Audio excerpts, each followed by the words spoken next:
मैं पैदाइश से यहाँ रहता हूँ। हमारा दादा परदादा भी 125 साल से यहाँ रह रहे थे। अभी उनके हमारा जो है लीज के पट्टे कागजात हैं, सब हैं, मौजूद हैं। हमारी नज़रों में गलत है वो फैसला, क्योंकि हमें सुनवाई का मौका नहीं दिया गया।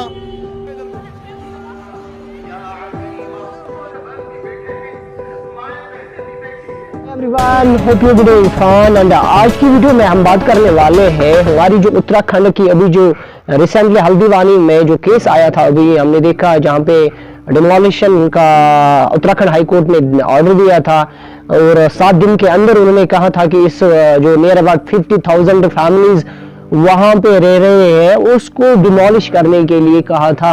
उत्तराखंड हाई कोर्ट का ऑर्डर था। फिर सुप्रीम कोर्ट ने उस पर क्या राय रखी और रेलवेज का क्या क्लेम था, सिमिलरली हम बात करेंगे ह्यूमन राइट्स वायलेशन कैसे उस पे वहां पे हो रहा है। मतलब ऑर्डर दो कि कोर्ट मेंटेन कर रहा है अपने ऑर्डर को, लेकिन फिर भी ये वायलेशन ह्यूमन राइट्स की, इसकी बात हम करने वाले हैं। सिमिलरली देखेंगे हम जो वहां पे रहने वाले जो जिन्हें रेलवे क्लेम कर रहे हैं एनक्रोचर्स, उनकी बात हम उनकी ओपिनियन देखेंगे कि क्या वो कह रहे हैं। और हम देखेंगे कि गवर्नमेंट ने कैसे डिफरेंट इंस्टीट्यूट वहां पे एस्टेब्लिश किए हैं, उसके बारे में हम आज एनालाइज। सबसे पहले अगर हम बात करते हैं रेलवे जो है ना, रेलवे की बात करते हैं। नंबर 1 हमारी रेलवे जो है, वहां की जो रेलवे है उत्तराखंड की हल्द्वानी में, वो क्लेम कर रही है जो 29 एकर्स ऑफ लैंड हल्द्वानी में है वो एनक्रोच किया गया है, यानी कि वो क्लेम कर रही है वो हमारी लैंड है। रेलवे जो है वो क्लेम कर रही है हमारी लैंड है, इसलिए चाहते हैं वो वहां पे अपनी इंफ्रास्ट्रक्चर बनाना। और इसलिए उत्तराखंड हाई कोर्ट को एक ऑर्डर मिलता है, उत्तराखंड हाई कोर्ट एक ऑर्डर देता है डिमोलिशन का, जिसमें 7 दिन के अंदर ही उन्हें एविक्शन करने पड़ता है। वो जो फैमिलीज होते हैं उसके लिए ऑर्डर दिया जाता है, लेकिन फिर ये जो मामला होता है वो सुप्रीम कोर्ट के पास जाता है।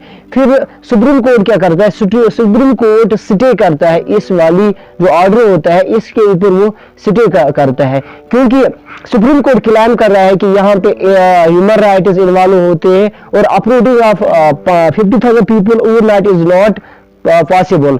सो यहाँ पे अगर हम देखते हैं दोनों केस में सुप्रीम कोर्ट ने ह्यूमन राइट्स का भी देखा और उन्होंने ये दोनों क्लेम लिए, फिर उन्होंने लास्ट पे फिलहाल के लिए उस पर स्टे लगा दिया है। तो उसी के बारे में बात करते हैं। देखिए सबसे पहले अगर हम जानते हैं ना ह्यूमन राइट्स, यहाँ पे उत्तराखंड में बहुत सारे ऐसे इश्यूज आ जाते हैं जिनके ऊपर हमारी नजर होनी जरूरी है। जैसे अगर आप देखोगे ये जो केस है, जब उत्तराखंड ने ये हाई कोर्ट ने ऐसा केस दिया तो it is totally the violation of human rights. देखो ये हॉटलेट्स and violation of human rights जो है ना, इससे हजारों लोग जो है ना वो बेघर हो जाएंगे विदाउट प्रोवाइडिंग एन अल्टरनेटिव, यानी कि कोई अल्टरनेटिव उनको प्रोवाइड नहीं किया गया था। So this is the basic question that must the court consider. And number 2 is need for shelter, यानी कि उनकी जो शेल्टर है, क्या वो जो बेसिक नीड होती है हर स्पेशली अर्बन एरियाज में, क्या कोर्ट ने इसके बारे में कुछ सोचा, या क्या जब ऑर्डर निकला क्या उत्तराखंड की कोर्ट ने इस पे कुछ कहा? नहीं कहा। तो सिमिलरली वो अपने ही डिसीजन को डिसरिगार्ड करते, क्योंकि वो जल्दी में इसको डिमोलिश करने के लिए कहता है विदाउट प्रोवाइडिंग एन अल्टरनेटिव, कोई अल्टरनेटिव नहीं देता है। सिमिलरली अगर हम देखेंगे नंबर 4 क्वेश्चन इज, ये एक कम्युनल एंगल दिखाता है कि कंट्री में कैसे कम्युनल एंगल बहुत ज्यादा फैल रहा है रिसेंट डेज में। देखिए इन एक्शनों से ये पता चलता है कि स्पेसिफिकली आप किसी कम्युनिटी को जहाँ पे वहाँ पे जो कम्युनिटी होती है वो मेजॉरिटी मुस्लिम होती है, जहाँ पे मोर देन 50,000 फैमिलीज रहते हैं, वो जो है फैमिलीज है उनकी जो रहन सहन है वो खत्म हो जाती है अगर वो डिमोलिश जो ऑर्डर्स होते हैं उत्तराखंड के उसके हिसाब से चले। तो यहाँ पे कम्युनल एंगल भी एक नजर आ रहा है, जिसकी वजह से जो मुस्लिम डोमिनेटेड पॉपुलेशन उनको स्पेसिफिकली डिमोलिश किया जाता है।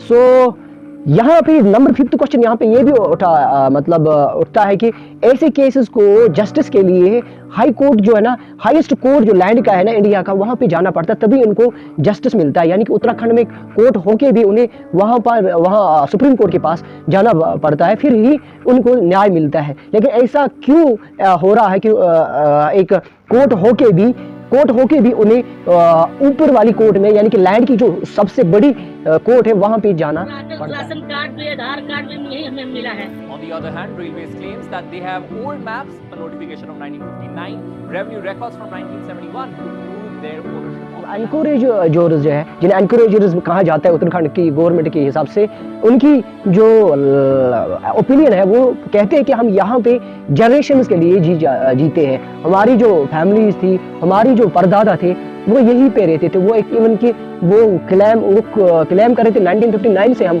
यहाँ पे रह रहे हैं। और यहाँ पे दूसरी बात यहाँ पे बनती है, गवर्नमेंट ने वहाँ पे इलेक्ट्रिसिटी कनेक्शन दी है, राशन कार्ड उनको दिया है, बहुत सारे ऐसे फैसिलिटीज दिए हैं जो लोगों के लिए माया किया गया है वक्त के हिसाब से। बहुत सारी गवर्नमेंट ओनरशिप लैंड भी वहाँ पे, बहुत सारी गवर्नमेंट ओनर्ड पोजीशन भी वहाँ पे है, जैसे हॉस्पिटल्स वहाँ पे है, जैसे स्कूल्स वहाँ पे है। इसीलिए uprooting of 50,000 people overnight is a very serious human rights violation.